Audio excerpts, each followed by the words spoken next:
Don't you ever count the Steelers out, man. 3-2, first place in the AFC North. The Steelers knock off the Baltimore Ravens 17-10. Now, I'm going to be honest with you. When the Ravens first went up 10-0, I thought this game was going to be a bloodbath. But to Mike Tomlin and this team's credit, this team didn't give up. They didn't back down. They kept fighting until the final whistle blew. And that's all you want to see if you're a Pittsburgh Steelers fan. At this point, you got to understand that the Steelers' offense is pretty much going to be non-existent. The way the Steelers are going to win games is by playing great defense and making big plays on special teams and just crossing your fingers that the offense can score a couple of points here and there. This is your typical Pittsburgh Steelers kind of game.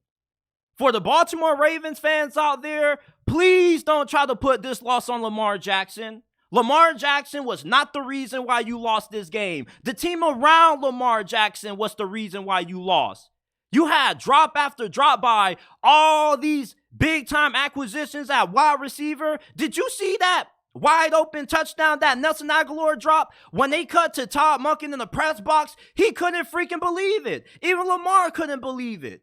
The receivers really let Lamar Jackson down today. And then in the second half, the Ravens just pretty much gifted the Steelers this game. I mean, before halftime, the Ravens went for it on 4th and 2 instead of opting to kick the field goal and extending their lead. That shit made no sense to me, John Harbaugh. Why would you go for it on 4th and 2, not having that much time left until halftime? You might as well have just took the points, because even if you would have gotten the first down, what were you trying to do? You were trying to score a touchdown? I don't really think you had enough time to score a touchdown in that situation. I thought it was more smarter for them just to go ahead and take the points, but I ain't complaining, because them going ahead and rolling the dice on that gamble that backfired in their face helped the Steelers eventually win this game.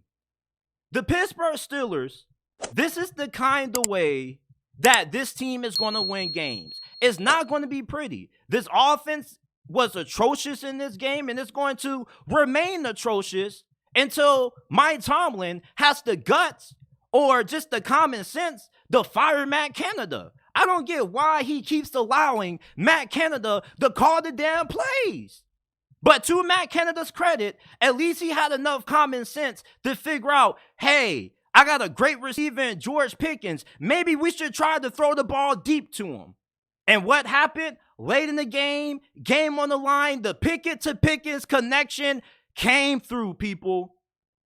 And even though I'm not a big fan or believer in Kenny Pickett, one thing that I do give him credit is that anytime the Steelers are in a close game and he's on the field with the game on the line, ball in his hands, he needs to put Pittsburgh in a situation to win the game, he finds a way to come through.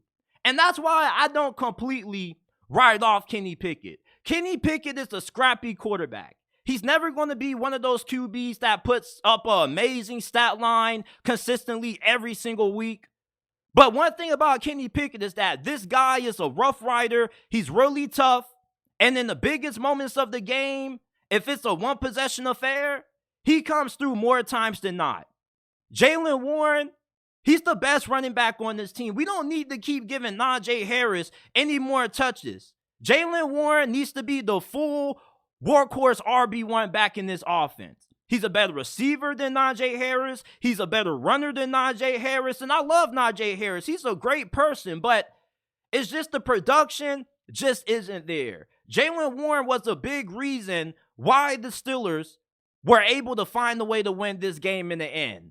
There were a lot of big runs that he had that were kind of based off just pure determination and effort, not wanting to go down, not wanting to give up. And it's a testament to the identity of this team. Okay, now Mike Tomlin, I'm still not happy with you. I'm happy that the Steelers are walking away with the win and they're number one in the AFC North, but something has to give with the damn offense. There's no way you can watch on the sideline with your 2020 vision and just agree that Matt Canada gives this team the best chance to score points on offense. No, he does not. You got to move on from Matt Canada, Mike Tomlin. Like, I don't know what Matt Canada is doing to Mike Tomlin up there in Pittsburgh. I don't know if he's holding Mike Tomlin by gunpoint, if he's holding Mike Tomlin hostage, if he has some dirt on Mike Tomlin, but for the life of me, I don't get why this fool is still calling the damn plays. This offense is so awful to watch. I can't even watch this offense. Every time the Steelers offense comes on the TV, I got to turn the channel and watch another game because I already know what's going to happen. Nothing. It's like you can watch the Steelers offense come on the field, right? Go get you something to eat, get you a drink of water, come back 45 seconds later, and the defense is right back on the field. If it wasn't for the Steelers defense playing out of this world, not having TJ Watt and Alex Highsmith, this team probably will only have one win right now.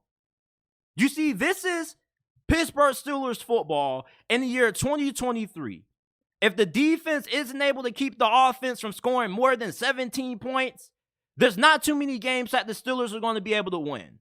All right? That's just the honest truth. But with how good this defense is, the Steelers still have a really good chance at being able to make it to the postseason. And the Ravens, they kind of got exposed today. You know, the Ravens, they're a team that when they're playing their best football, they're one of the best teams in the NFL. But at the time of this game being played, the Ravens, they just didn't look really into it in the second half. In the second half, they didn't have the same level of intensity that they started this game out with when they went up 10-0. And like I mentioned earlier, the receivers didn't do Lamar Jackson any favors. There was a play late in this game when he tried to hit joystick Zay Flowers deep downfield, and Zay Flowers, he just couldn't properly position his body. And then you had the Nelson Aguilar drop. You had the drop touchdown in the first half by Rashad Bateman. This team felt Lamar Jackson. John Harbaugh felt Lamar Jackson. You should have just took the points instead of opting to go for the first down in that situation. It made no sense. And there are plenty of Ravens fans who are really upset with John Harbaugh. And I find it funny how Mike Tomlin and John Harbaugh kind of are in similar situations. And not too many people want to talk about it. You know, John Harbaugh, what has he done ever since the Ravens won that Super Bowl a decade ago? He doesn't really have a lot of playoff success. Same thing with Mike Tomlin. So I think that both John Harbaugh and Mike Tomlin are in very critical seasons in terms of where the future lies, in terms of them remaining the head coaches of their respective franchises, because something has to give. John Harbaugh can't be going for it on fourth down consistently and failing and leaving points off the board. You obviously should have kicked the field goal and took the 3 points going into halftime and expand your lead. You see, anytime you leave points off the board, you allow the Steelers an opportunity to hang around in the game. And regardless if you felt like the Ravens were a better team than the Steelers or not, the Ravens, with them allowing Pittsburgh to hang around in this game, they paid the price. Because when you got guys like TJ Watt and Alex Highsmith, they could change the game at any moment. That fumble ultimately led to Pittsburgh getting a field goal out of it. And although I would have liked for that field goal to be a touchdown instead, you know, it still got the job done. Mike Tomlin, I think he knows what the identity of this team is.